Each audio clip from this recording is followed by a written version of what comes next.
Work a typical 8 to 5 job. Come home and typically drown half-1/3 of a 750 milliliters to 1 liter bottle of rum or whiskey a night. Don't particularly feel like stopping, but leaving it up to the community. Cheers, gonna go get another glass. Wow, I honestly didn't expect this overwhelming level of support. I figured given the subreddit, and the topic matter that this would be labeled a shitpost, and downvoted into the void. I didn't post this to farm for karma, or to try to gain anything really, otherwise I wouldn't have used a throwaway. I posted this with the knowledge that I really need to stop, or at least limit my drinking. I set an arbitrary number of upvotes because I didn't expect this score to ever hit a positive threshold. The outpouring of support and advice from the community is far beyond what I ever expected or even dreamed to be possible. I guess this post has really just made me admit something to myself that I've known for a while. I've been telling myself it was in my best interest to stop drinking. Heck, I even started making attempts to lower my intake prior to my vacation a few weeks ago, and it was going fairly well. My reward for limiting my intake was being bashed over vacation for still drinking too much. In the real world, I come from a family of alcoholics and drug addicts. I never really get support, rather only criticism. My plan is to taper myself off by reducing my intake of alcohol by 1 to 2 drinks a day for the next 2 weeks. September 1st marks my first sober day in months. A lot of people asked for updates, and I don't quite know where I'd even post such a thing, but I'll probably head over to beginning that day. Update 1. Well, I set my goal to be sober by September 1st. I tried to taper down a bit before quitting, but I ended up rushing it a bit to meet my September 1st goal. On Monday I had 6 to 7 drinks, on Tuesday I had 6, on Wednesday I had 5, and on Thursday I had 3. I spent the last 2-ish years consuming a pretty heavy amount of alcohol, and in the last 8 months, I spent nearly no days sober. In fact, April forward, I hadn't spent a single day sober. I limited my drinking to the evenings, but I was consuming roughly half a 750 milliliters of whiskey an evening, sometimes 1 to 2 drinks more. I feel alright right now, and I'm just hoping I don't end up developing DTs within the next day or 2. My heart rate has remained around 90 to 100, my anxiety is through the roof, and I feel moderate disassociation. I haven't really had any shakes, hallucinations, and while I do feel a bit nauseous, I haven't vomited. However, I do feel so much better knowing that I was consciously able to limit my drinking leading up to my goal date. I feel good knowing that while there is a lot of alcohol in the house, and that I could easily go open a bottle, I'm making the decision not to. Commenter, it wasn't until a few days in that I felt ready to pour out my bottle, but I'm so grateful I did it the very minute I felt able to. Didn't delay, didn't overthink it, and now I feel such relief that to drink again would require me to make an effort. I'm lazy, lol. Never thought I'd be thankful for that quality, but I am. Update 2. Been alcohol-free since the 1st of the month. Only a bit more than a week in, and things are looking up. I'm more productive at work, and home. I'm taking interest in things outside of work again. It's amazing how much time you actually have left in your day when you're sober. The first 2 to 3 days were hell. Days 4 and 5 left me feeling more energized. And now I feel pretty much normal. My only real complaint currently is very restless sleep and strange dreams, which in turn cause me to have a horrible time waking up in the morning. Overall things are going well. I'll probably do one final update at the end of the month in this post. All future updates will be in. Update 3. I've been sober since the 1st of this month, and honestly it's been pretty easy going. The first few days of withdrawals were incredibly mild compared to what I was expecting. I've spent the last 3 years drinking incredibly heavily. I can pretty confidently say that in the 3 years that I've been of legal drinking age, I probably haven't gone a single full week without drinking something, and definitely not more than 2 weeks without getting drunk. In January of this year, things began to spiral out of control. I took a cruise back in January, and spent nearly 2 weeks drinking 15 plus drinks a day. Once we got back home, I calmed down a bit. However, as April rolled around, I started drinking more and more, with no sober days in between.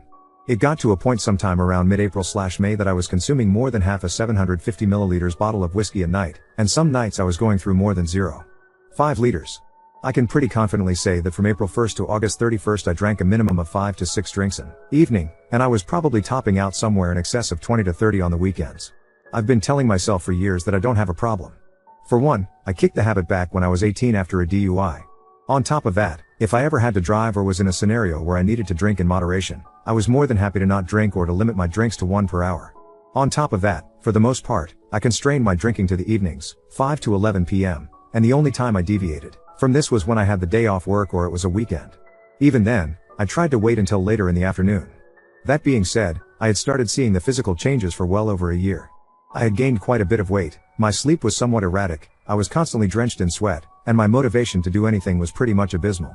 So here I am, 13, nearly 14, days in and I feel nearly fine. I've been able to go out to dinner with my girlfriend and opt not to drink even when she is. I have the fridge stocked with plenty of beer, and I've had little to no desire to drink any of them. Don't get me wrong, a nice cold beer at the end of a long day of work sounds like a great way to ease myself into bed, but simply not having one also seems like an equally good and healthier option. My only real qualm about not having one before bed is that ever since I quit drinking, I simply cannot wake up in the mornings. My alarms go off, I somehow turn them off, but I don't remember a thing. I feel like I'm sleeping okay, but the mornings are brutal. Now on to the real reason I made this post. A few friends asked if I wanted to host the Triple G/Canelo fight this Saturday, as I'd hosted Mayweather/MC Gregor, and I have a generally nice place to watch it. I obviously agreed, and had no qualms about doing so. However, my friends enjoy drinking, not always necessarily in excess, but I do expect the booze to be flowing rather freely. When I host a party, I try to make it a point to stay pretty coherent and sociable, but drinking has always played a key role. Honestly, just thinking about having all my friends over without me having at least a few drinks gives me some pretty serious anxiety. I've had pretty awful social anxiety most of my life, and drinking, even in moderation, makes handling it far more enjoyable for me. I know deep down that if I were to drink Saturday, I wouldn't relapse, I wouldn't overdo it, and I wouldn't throw away my progress I've made. I know this because I've set a goal for myself, and I can consciously control myself when I've set them. That being said, I also set a goal for myself not to drink, period, and by breaking that goal, I will feel as if I've failed. Regardless of the fact that I know it'd be a one-off thing, I'd still have betrayed my own word. Update 4. So a couple years ago I made a drunken post on about stopping drinking. It was a lot of things, a shitpost, a throwaway karma grab, but also a genuine cry for help. That post forced me to take a long, hard look in the mirror and gauge what I was doing with my life. I didn't have a problem, I didn't have any real issues, I wasn't an alcoholic. At least, that's what I told myself as I made a beeline to the liquor store at the last minute when I remembered I was out of liquor at home. When I made my original post, I made a statement about getting sober for a year. Truth be told, I fell a bit short. I made it about 2 months before I cracked open another bottle. I didn't immediately dive back into drinking half a liter of liquor a day, but I did start drinking again. At first it was just a few drinks on the weekends. Then 1 or 2 some nights during the week. Around the holidays, the in-laws came to visit, and while they were here, I drank a bit heavily. After they left, I didn't really downsize my drinking that much. Around February 2018 I slowed back down. I was still drinking most, if not every evening, but it was only 1 or 2 drinks a night. That soon became 3 or 4 a night, and I could feel old habits returning. Throughout 2018 I worked on myself a lot. I started going back to the gym every day. I started eating right, and I started addressing my drinking again. By all measures, my drinking was probably at a socially acceptable level, but it wasn't at a personally acceptable level. When I did my yearly company blood draw in October, I was pleasantly surprised that all of my blood work came back fantastic. By all measures, aside from my weight, on paper I looked perfectly healthy. This was a far cry from my horrible blood draws from previous years. However, I still was not super content with my choices. I had initially replaced a significant amount of my drinking with marijuana, but I began mixing both alcohol and marijuana at levels comparable to where I was before. However, this time, something was different. I felt like I had significantly more control over my vices, but it's somewhat difficult for me to explain. However, from roughly August to December, I was still using alcohol in moderation, but I felt like I finally had control over it. Starting about 3 weeks ago I finally had my real test. I've begun experiencing strange episodes. They're very similar to panic attacks or anxiety attacks.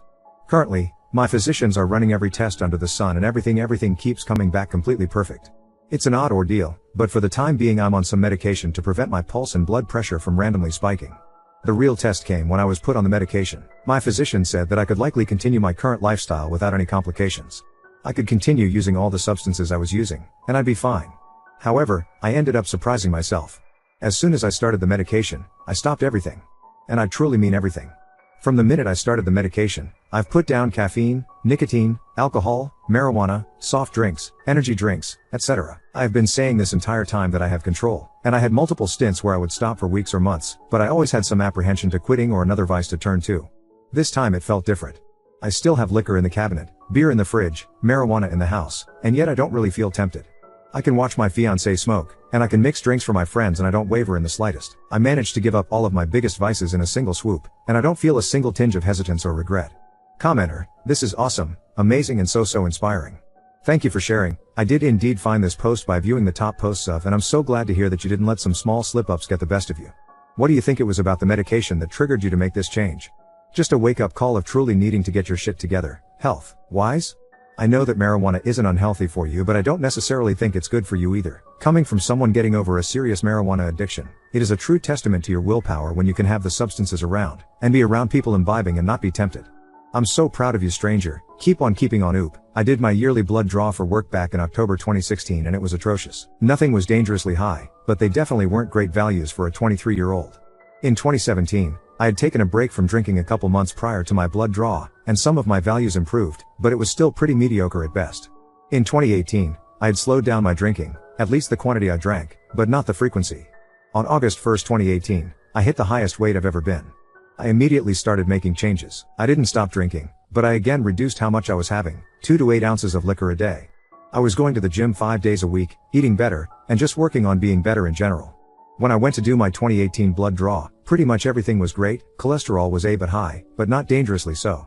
My blood pressure was normal, my weight was down / 40 to 45 pounds since August, liver enzymes were great, everything was awesome. Over the holidays I skipped the gym, but I did do quite a bit of hiking while on vacation, and still maintained my diet. In fact, I'm still losing weight. When whatever health condition I currently have started affecting me, I simply knew it was time to just put everything down for a while. I'm dedicated to living a healthier life, and I can't do that if I'm drinking and smoking every single night. I'll gladly go back to smoking on occasion and maybe having a drink here and there at some point in the future, but I'm not going to continue putting my health at risk while being a sedentary lush. Update 5. So I've been 100% sober from all substances, alcohol, cannabis, and caffeine, since February 12th, and I still have zero desire to break the streak. I was getting ready for bed this evening and it occurred to me that despite having a house full of alcohol and cannabis, and a partner that uses both regularly, in moderation, I've had no real desire to use either. I'm more productive than I've ever been, and I'm more than happy to mix drinks for my partner and friends without even the slightest temptation to have some myself. It's a strange sensation. Every other time I've attempted sobriety or taken a break, it has felt like an accomplishment when I managed to avoid drinking for another day. This time is different. I'm not even aware that I'm not drinking. The fact that I made it another day doesn't even cross my mind. I'm not sure what's so different about this time, but it's pretty awesome. Update 6. I figured I'd come back and update everyone. In 2017, after my last update, I stayed sober for a couple months. After that, I felt it was safe to return to drinking in moderation, and I did. For a while, things were great, I was doing great at moderation. However, after a few vacations, I fell back into the habit of drinking daily, never as much as before, but still at a frequency I wasn't comfortable with. As of February 12, 2019, I'm again taking an extended sobriety break. From all substances, caffeine, cannabis, alcohol, etc. I'll likely return to cannabis at some point in the future, but I'm not sure when or if I'll reintroduce alcohol. I can definitely moderate if I'm conscious about it, but it's when I stop being conscious of it that I begin to slip. It's far easier for me not to take that first drink. Since quitting again, this time feels different. It's like I've actually lost all desire to even have alcohol. The smell of it makes me nauseous, and I have about as much temptation to drink as I do to place my hand in a blender. Commenter: good, you in AA now? Want to go back and edit the original post to help others when they find it? Also, how did you know it was viewed by almost 400k people? Oop, no AA or anything like that. I just decided to stop and did. There was some other factors at play, but nothing crazy like liver failure, job loss, or my partner leaving. As for the view count, I'm not sure how you do it now, but you used to be able to see the number of views a post had. Update 7. Well, here I am. It's been well over 2 months and I have no signs of caving. I've had multiple parties at home, gone out several times, and have been surrounded by alcohol, but I've still been able to abstain, without even a second thought. I've been pouring most of my time, energy, and focus into improving myself. I've been eating healthy, going to the gym, and spending most of my downtime doing healthy activities. I'm to the point where if I drop another 10 pounds, my doctor is going to remove me from my medication, and I'll be the healthiest I've been in about 4 years. Update 8. Well folks, I've made it to day 100. Everything seems to be pretty smooth sailing at this point. I haven't really had any cravings to drink, and I've had minimal cravings to toke. I'll likely return to the latter in the near future, but no real rush for me. I'm enjoying the newfound energy, time, and focus. Some of the things I've been through and things that have changed over the last 100 days. I even had a birthday a couple days ago, a day I always use as an excuse to get hammered. It's been a time-honored tradition of mine since age 14, and I made it through clean and sober. I had a nice dinner with my fiancée, and all was well. I'm not sure what switch flipped in me, but it's as if the desire to get drunk has simply disappeared. I'm not sure if drinking again in the future is on or off the table, but for now I'm going to continue avoiding it. Besides, I've been slaving away in the gym 5 days a week. I don't want to ruin all the hard work I've been putting in over the last year. Plus with my wedding coming up in about a year, I want to be in the best shape of my life. Update 9. Life has mostly been on the up and up, especially lately. I got married in 2020 to my partner since 2014. In 2022, we welcomed our first child, which has been a huge motivator in my journey. I'm continuing to build my life, career, and future plans. After my 2017 post, I started to slow down and stop drinking. I still partook occasionally, but not daily. The pandemic changed that. Being stuck indoors, I began drinking daily again. By 2021, I had developed a physical dependence. Realizing this, I went to my GP and was prescribed a week of benzodiazepines to taper off. Post-taper, things improved, though I still drank on some weekends. After our child was born in 2022, I had a couple of nights where I drank too much. If I drank, I always slept on the couch to avoid any potential harm. One night, I was too drunk to help my wife with our child. That was a wake-up call. I poured out the remaining alcohol and stopped drinking for several months. On our anniversary, I tried some liquor, but it felt dirty. I tried again on New Year's with the same result. There was no dopamine feedback, just a wrong feeling. I haven't touched alcohol since then. Alcohol is not a struggle for me now. I can't say it never will be again, but the desire is gone. I've identified my core drivers. I've always had dopamine regulation issues, evident since elementary school. If my mind wasn't actively engaged, I couldn't relax or enjoy myself. Alcohol was a quick dopamine fix. I knew I could avoid alcohol by staying busy but never understood why. Recently, I was formally diagnosed with ADHD. This diagnosis has helped me understand my past behaviors and gain new perspective. My life is more chaotic and stressful than ever, but I don't have time to waste dulling my mental faculties. I have a future to build for myself and my family. Plus, I've been nicotine-free for over a year. Now on to second story. Told my sister she's ruined her marriage by denying her husband's dying mom the chance to meet their newborn, and now she's heartbroken. I, 21F, have an older sister Eve, 29F, who had her first child, Lori, 1F, and while this should be a time of joy and excitement, there's actually a lot of tension and brewing resentment between her, our mom, and her husband Jack, 29 meters. Despite it being unplanned, Eve's pregnancy was wanted and Jack was an involved partner. He went to most of Eve's appointments, took the birthing classes, and supported Eve's decision to just have our mom in the room while he wanted outside when she gave birth. The plan was for our mom to be by Eve's side in the room and to help stay for a week after Lori was born. Everyone was cool with this, but unfortunately our aunt got into some drama with her husband in another state and our mom rushed over to be at her sister's side. Eve was already in her third trimester, so Jack didn't like the idea of our mom going and voiced it. Our mom tore Jack a new one and Eve even got on his case about it, so he apologized. However, Eve ended up going into labor and Jack ultimately was the one in the room while our mom was away. When she called, our mom expressed being sad over not being there for the birth of her first grandchild, and she and Eve decided that no one else in the family would see Lori until she got back. Without discussing it with Jack. He was understandably not happy as his mom lived about 45 minutes away and was looking forward to meeting Lori too, as she was the first grandchild on both sides. Eve pulled the "I just gave birth" card and Jack reluctantly allowed it. On the day that our mom was supposed to come back, she missed her flight and couldn't get a new one until the following morning. Our mom could have just rented a car, but she didn't want to spend the money since the airline wouldn't refund the money. Jack was brought up allowing his mom to come again, but Eve refused, citing that he already agreed. Unfortunately, Jack's mom was in a car accident and passed before ever getting to meet Lori, since Eve wouldn't even allow a video chat. Jack was distraught. He moved to the guest bedroom, went to the funeral alone and refuses to engage with Eve at all. Jack's side of the family keeps calling and messaging Eve to tell her what a selfish and awful person she is, and Jack refuses to defend. Eventually, Eve got sick of it and packed up and left to our mom's house to teach Jack a lesson, but he hasn't texted or called. Our mom thinks that he just needs some space and that he'll call soon, but I just laughed at that. Didn't mean to though. My mom and Eve asked me why I laughed and I tried to brush it off or even leave, but they couldn't let me and pressed for answer. Eventually, I told her that while the accident wasn't her fault, she did keep Lori away from Jack's mom meeting her for a week and now she never will. There's no way Jack is going to ever love you enough to forgive that, and that you should prepare for the worst. Eve started to bawl her eyes out while mom berated me, so I left. Ida? Edit. Just to clarify, because I keep seeing this, when the accident first happened, Eve has apologized 3 separate times. Jack has admitted to this, and Eve intended to go to the funeral with him, but he drove off without her. Jack does interact with Lori. It's Eve that he's icing out, and my niece is the only thing he's willing to talk to Eve about. Jack had been living in the guest room for 5 months before Eve left. She's offered to go to couples counseling, but Jack has refused.